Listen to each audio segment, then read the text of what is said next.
ఒక mass song sir అది. కళ్ళు ముంతలాంటి కళ్ళు గుంటరా, అది నవ్వుతుంటే కితకితలవుతుందిరా, ఎండి చేప లాంటి నడుము చూడరా, అది ముట్టుకుంటే ముళ్ళు లేదనంటారా, నీ ముందు చూస్తే మందు తాగినట్టుకున్నదే, పిల్ల మూడంతా మూడొంతుల రెట్లయ్యిందే, ఈ వెనక నుంచి లంకె బిందెలాగా ఉన్నవే, పిల్ల కళ్ళు మూత జాడించి జారిపోతానే, ఆ పిల్ల టెములాడేస్తుంది, గుండె దడ దడ దడ దడ కొట్టేస్తుంది. Welcome to our channel. నేను యజ్ఞమూర్తి. ఇప్పుడు మన ముందు ఒక రంగస్థల నటుడు, ఒక ప్రతిభావంతుడైన సినీ నటుడు మన ముందున్నారు. కేర్ ఆఫ్ కంచరపాలెం అనే సినిమాతో అందులో చేసినటువంటి రామ్మూర్తి అనే ఒక పాత్రతోటి, ఆ లోకల్ క్యారెక్టర్ తోటి అందరినీ ఆకట్టుకొని అతి తక్కువ కాలంలోనే మంచి నటుడు అనిపించుకున్నాడు. ఆ తర్వాత చాలా సినిమాల్లో మనకు కనిపించాడు. రీసెంట్గా టైగర్ నాగేశ్వరరావులో రవితేజకి గాఢ స్నేహితుడు కూడా కనిపించాడు. అట్లా కొన్ని సినిమాలు, అంటే ఒక సినిమాకి సినిమాకి సంబంధం లేనటువంటి విలక్షణమైన పాత్రలు చేసుకుంటూ వస్తున్నాడు. సో ప్రస్తుతం ఆయన కెరీర్ ఎలా ఉంది, సో కంచరపాలెంతో మొదలైనటువంటి, అంటే ఆయన స్వస్థలం కూడా అదే. సో తన స్వస్థలం పేరుతోటే రూపొందినటువంటి సినిమాతో పరిచయం అయ్యి, సో ఆ తర్వాత వరుసగా సినిమాలు చేసుకుంటూ ఆ ప్రయాణం ఎలా సాగుతూ వచ్చింది, ఆయన అనుకున్నట్లుగా జరుగుతోందా, సాగుతోందా, ప్రస్తుతం ఏం సినిమాలు చేస్తున్నాడు, ఆయన అడిగే తెలుసుకుందాం. నమస్కారం కిషోర్ గారు. సార్ నమస్తే సార్. నన్ను కిషోర్ అని పిలిస్తే I feel so happy sir. Please నా రిక్వెస్ట్ అది. అనుభవంలో కానీ వయసులో కానీ చాలా చిన్నవాడిని మీ దగ్గర. సో కిషోర్ అని పిలవండి ప్లీజ్, నా రిక్వెస్ట్. అంటే అలా అలవాటు కదా, గెస్ట్ని మేము ఎప్పుడు కూడా అట్లా గౌరవవాచకంతో పిలవడం అనేది అలవాటు అయిపోతుంది. రిక్వెస్ట్. అలాగే okay Kishore. Thank you sir, thank you very much. మొదటగా సంతోషం, అంటే మనం మొట్టమొదటిసారిగా ముఖాముఖి ఇలా మాట్లాడుకుంటున్నాము. మధ్య మధ్యలో అక్కడక్కడ కలిసినప్పటికీ కూడా మనం ఎక్కువగా మాట్లాడుకోలేదు మనం ఎప్పుడు కూడా. So anyhow congratulations. సో ఎక్కడి నుంచో, అంటే మీ జర్నీ అనేది ఏవో ఆశలు ఉంటాయి, ప్రతి ఒక్కళ్ళకి ఆశలు ఉంటాయి. సో రంగస్థలంతో మొదలైందనే విషయం నాకు తెలుసు, ఒక థియేటర్ ఆర్టిస్ట్ అని మీరు. సో ఇప్పుడు ఎట్లా ఉంది, మీరు అనుకున్న విధంగానే మీ జర్నీ ఇక్కడ సినిమా ఇండస్ట్రీలో? ఎందుకంటే కొన్ని వందల వేల మంది ప్రతిరోజు ఇక్కడ తమ అదృష్టాన్ని పరీక్షించుకోవడానికి ఒక అవకాశం కోసం వస్తుంటారు. మీకు అవకాశం దొరికింది, తొలి సినిమాతోటే మీకు ఆ గుర్తింపు అనేది వచ్చింది.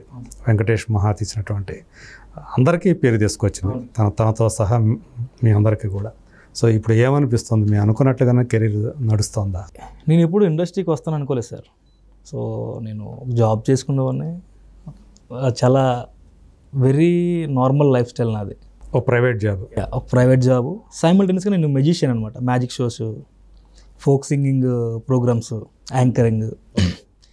సో నా లైఫ్ స్టైల్ అట్లా ఉంటుంది. సో మా గురువు వెంకటేష్ మహాగారి ద్వారా సినిమా చేయాలని ఆశ ఉన్నా కూడా సినిమాలకి ట్రై చేయి. గురువు అంటే ఆయన సినిమా అంటే ఒక డైరెక్టర్గా ఛాన్స్ ఇచ్చాడని చెప్పి గురువు అంటున్నారా? ఓకే, నాకు డైరెక్టర్గా ఛాన్స్ ఇచ్చారు. ఇది సినీ ఫీల్డ్కి రీజన్ అయిన కాబట్టి సో ఈజ్ మై గురువు అని ఫీల్ అవుతున్నా.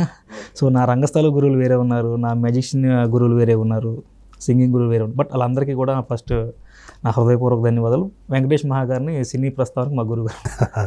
ఓకే, ఎప్పుడు అనుకోలేదు సార్ సినీ ఇండస్ట్రీకి వస్తాను అనుకోలే. అన్ఎక్స్పెక్టెడ్గా నాకు మహాగారి ద్వారా ఇండస్ట్రీకి వచ్చే అవకాశం వచ్చింది. సో నాకు ఇప్పుడు ఇష్టమైన ఫీల్డ్లో ఉన్నాను కాబట్టి సో ఐ ఫీల్ చాలా హ్యాపీగా ఉన్నాను సార్. అదే అంటే ఆయన కేర్ ఆఫ్ కంచరపాలెం అనే ఒక సినిమాని తీయాలని తలపెట్టి ఆ కంచరపాలెంలోనే స్థానిక కళాకారుల్ని ప్రోత్సహిస్తే బాగుంటుందనే ఉద్దేశంతో ఆయనకి థాట్ రావడం గ్రేట్. అదే అది ఇలాంటి వాళ్ళకి ఒక వరం లాగా అయి ఉండొచ్చు. సో యాక్చువల్గా అయితే మీకు అప్పుడు దాకా ఎవరితో కూడా పరిచయాలు కానీ ఏం లేదు కదా? సినిమా పరిచయాలంటే సినిమాలు చేయాలి. మా పక్క గ్రామంలోనే ఒక దర్శకుడు ఉన్నారు. అవును, ఎవరు? ఈ చిన్ని కృష్ణ గారని, అక్షర డైరెక్టర్, నువ్వుతోపురా. అంటే సినిమా అక్కడ సినిమాల్లో కూడా కనిపించారు అనుకుంటా కదా? నేను లేను సార్ ఆ సినిమాలో, నేను లేను. ఆయన కూడా కనిపించారు కదా? ఫస్ట్ ఆయన రంగస్థల నటుడే, మంచి డాన్సర్ ఆయన కూడా. సో ఆయన దగ్గర మేము డ్యాన్స్లో చేసేవాళ్ళం, కానీ సినీ ఫీల్డ్కి వెళ్ళిన తర్వాత ఆయనకి మాకు టచ్ లేదు అసలు. ఆయనకి నాకు అసలు రిలేషన్ లేదనమాట ఆఫ్టర్ సినీ ఫీల్డ్. ఆయన అవి బాగా వెళ్ళాడు, ఏమో మనం కూడా వెళ్తే బాగుండే ఛాన్స్ ఇచ్చినప్పుడు బంధువు కూడానా? అంటే లాంగ్ రిలేటివ్ సార్. సో మామూలుగా ఈ ఊళ్ళో ఏంటంటే మనం మనకి దాంతో వరుసలతో పిలుస్తాం కదా. ఒకటే రిలీజన్ అండ్ కాస్ట్ ఎవ్రీథింగ్ అన్నీ ఒకటే, దూరపు చుట్టం కూడా. ఇప్పటికి బాగానే రిలేషన్గా ఉంది. సో వస్తే బాగుండేదిరా అనుకునేటోళ్ళం. తర్వాత ఎక్కడైనా షూటింగ్స్ వెళ్తే షూటింగ్ పలానా దగ్గర జరుగుతుంది ఎవరైనా ఫ్రెండ్స్ చెప్తా ఆఫీస్కి డుమ్మా కొట్టి నేను షూటింగ్ దగ్గరికి వెళ్ళి చాలాసేపు టైం స్పెండ్ చేసేవాడిని. అలాగే నాకు బాగా ఇంట్రెస్ట్ సార్ ఇది కళారంగం అంటే. అది సినీ ఫీల్డ్ అంటే అందరికీ ఇష్టం, ఆబ్వియస్లీ ఇష్టం ఉంటుంది. అలాగే నాకు కూడా బాగా ఇష్టం. బట్ సినిమాల్లోకి వెళ్ళి ట్రై చేసేంత దాన్ని ఏమంటారు అది లేకపోవడం వల్ల అంటే లేదు సార్ ఆ టైంలో. నేను సినిమా ఇండస్ట్రీకి వెళ్ళి ఎవరిని కలవాలి ఏంటి ఏం తెలియదు. దట్ నా జాబ్ చాలా నీడెడ్. నేను కొంచెం ఇంటికి రెస్పాన్సిబిలిటీ పర్సన్ నేను.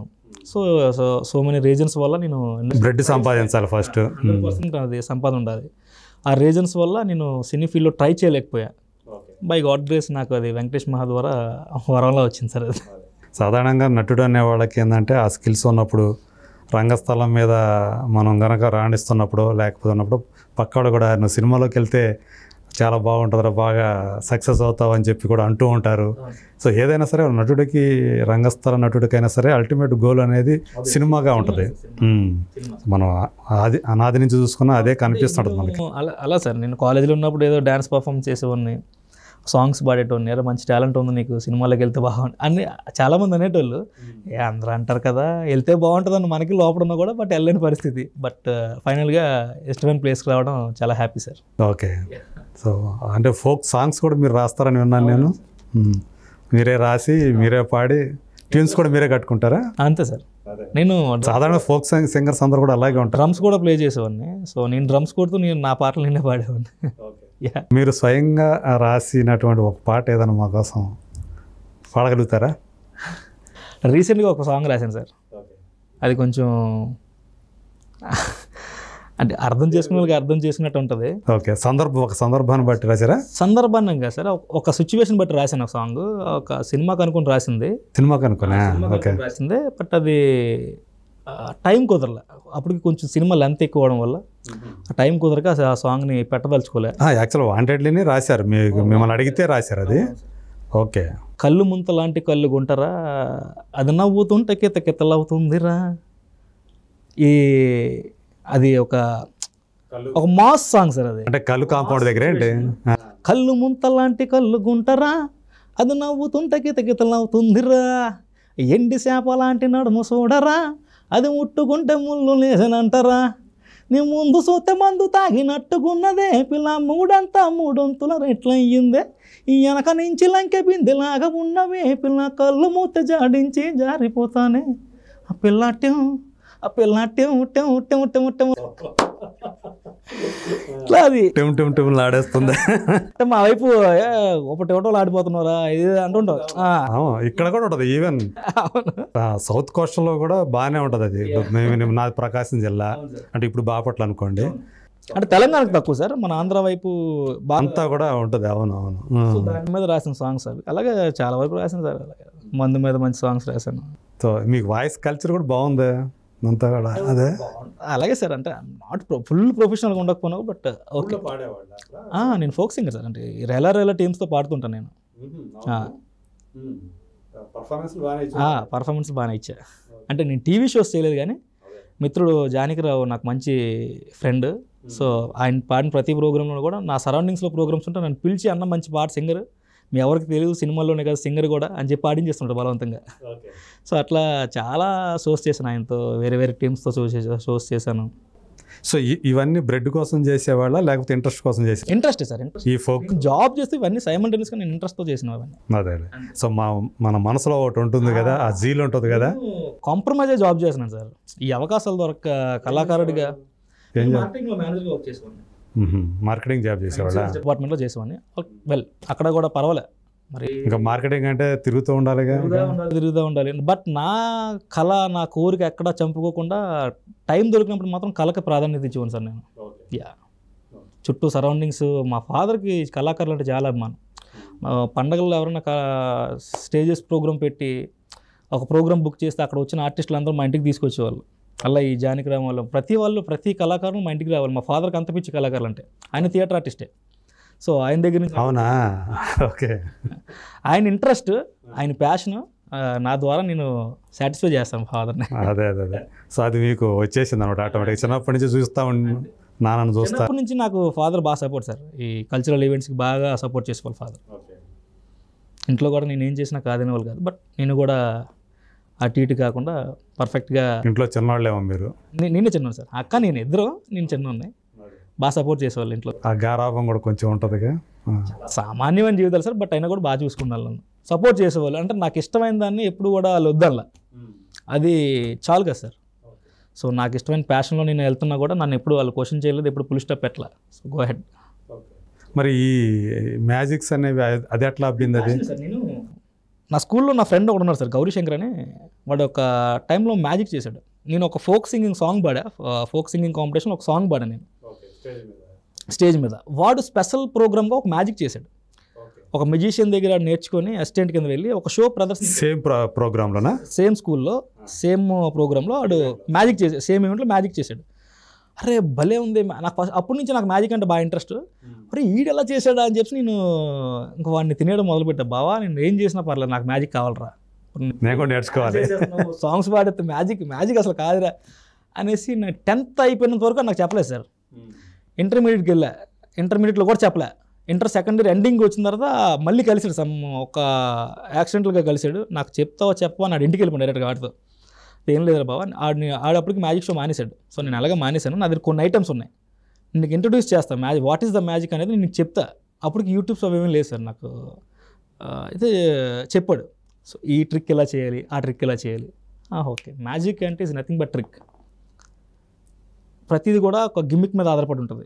సో ఆ జిమిక్ తెలుసుకొని కనికట్టు అంటాం కదా, ఎదుటి వాళ్ళని కనికట్టాలి అని తెలుసుకొని నా ఇంట్రెస్ట్ మీద ఒకటి స్టెప్ బై స్టెప్ చేసి అలా ఒక షో చేశా. కాలేజీలో ఫ్రెషర్స్ డేకి నేను డ్యాన్స్ వేస్తూ చేతికి ఫైర్ అది పెట్టి డ్యాన్స్లు అవి వేస్తూ సడన్గా మ్యాజిక్ చేశా. దానికి విపరీతమైన అప్లోజ్ అనమాట. ఓకే, అక్కడ నేను మళ్ళీ మ్యాజిక్ బాగుందిరా, ఇవన్నీ నేను ఎంజాయ్ చేశాను, మ్యాజిక్ని ఎంజాయ్ చేయలే. సో మెజిషియన్గా నేను ఫాలో అవ్వాలి, మెజిషియన్గా మెయింటైన్ చేయాలి. సో అక్కడ నుంచి మ్యాజిక్ షోస్ చాలా. ఇంకా నాకు మ్యాజిక్ అనేది ఒక వన్ ఆఫ్ ద ప్రొఫెషన్ అయిపోయింది నాకు. అంటే అది కూడా ఫీడ్ చేసింది నన్ను చాలా వరకు, చాలా సపోర్ట్ చేసింది ఫైనాన్షియల్గా. మెజిషియన్గా కూడా నాకు మంచి ఆదరణ, నాకు మంచి షోలు ఇచ్చి. సో డబ్బుల కోసం అది కూడా చేశారు, మంచి షోలు చేశాను సార్, డబ్బులు తీసుకుని చేసాను షోలు. సో ఎవరో అడుగుతారు ఏదో ఒక ఈవెంట్లో, అదే చాలా మంది ఉంటారు, బాబా నువ్వు బాగా చేస్తున్నావు అంటారు. లాస్ట్ టైం మీరు నిన్ను తప్ప ఇంకెవరు పెట్టద్దు అంటున్నారు రానిటోళ్ళు కొంతమంది. నేను మ్యాజిక్స్తో పాటు పాటలు సిచ్యువేషన్ ఎవరైనా మీరు ఏదైనా సిచ్యువేషన్ చెప్పండి, ఛాలెంజ్ చేస్తాను, సిచ్యువేషన్ చెప్పడానికి టప్పని పాడేసేవాడిని. అదే ఓకే. అట్లా పాటలు పాడేవాడిని, ఎంటర్టైన్ చేసేవాడిని.